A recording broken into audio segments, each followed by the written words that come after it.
নমস্কার, আপনাদের সকলকে স্বাগত জানাই চ্যানেল রূপা মুখার্জি বেঙ্গলিতে। এসএলএসটি 2025 এর ভেরিফিকেশন আবারও শুরু হয়েছে, অথবা বলা ভালো যে শুরু হতে চলেছে। অনেকে জানতে চাইছেন ভেরিফিকেশনের দিন ঠিক কোন কোন ডকুমেন্ট নিয়ে যেতে হবে। আজকের ভিডিওতে শুধুমাত্র অফিসিয়াল নির্দেশিকায় উল্লেখ থাকা ডকুমেন্টস গুলির কথাই বলবো, অতিরিক্ত কোনো তথ্য নয়। চলুন একে একে দেখে নেওয়া যাক। প্রথমে লাগবে অ্যাপ্লিকেশন ফর্মের প্রিন্ট কপি। দ্বিতীয়ত লাগবে ভেরিফিকেশন ইন্টিমেশন লেটারের প্রিন্ট কপি। এই দুটি কাগজ ছাড়া ভেরিফিকেশন প্রক্রিয়া শুরুই কিন্তু হবে না, এটা মাথায় রাখবেন। এরপর লাগবে একটি ফটো আইডেন্টি প্রুফ, এর অরিজিনাল এবং সেলফ অ্যাটেস্টেড ফটোকপি। পরিচয়পত্র হিসাবে যে কোনো একটি নিয়ে যেতে পারবেন, যেমন আধার কার্ড অথবা ভোটার আইডি অথবা প্যান কার্ড অথবা পাসপোর্ট। এরপর লাগবে জন্ম তারিখের প্রমাণ।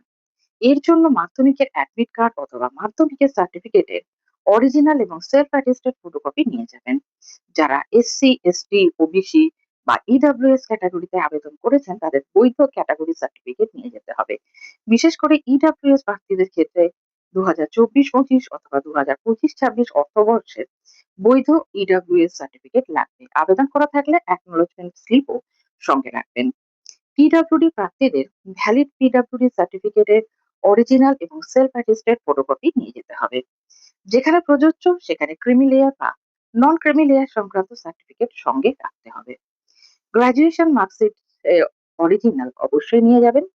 যদি বিশ্ববিদ্যালয়ে গ্রেড সিস্টেম থাকে তাহলে grade to percentage conversion rule বা সার্টিফিকেটও সঙ্গে রাখবেন।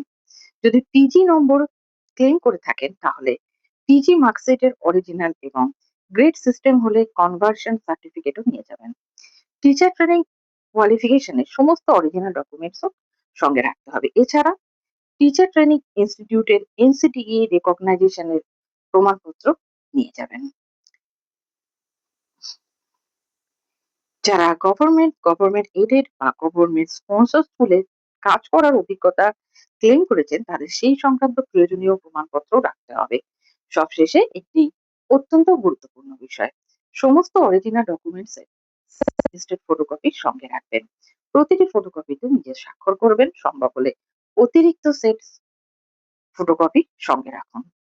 এই ছিল অফিসিয়াল নির্দেশিকা অনুযায়ী ভেরিফিকেশনের জন্য প্রয়োজনীয় ডকুমেন্টের সম্পূর্ণ তালিকা। ভিডিওটি উপকারী মনে হলে অবশ্যই লাইক করবেন, শেয়ার করবেন এবং চ্যানেলটি সাবস্ক্রাইব করবেন। ভালো থাকবেন। ধন্যবাদ। নমস্কার।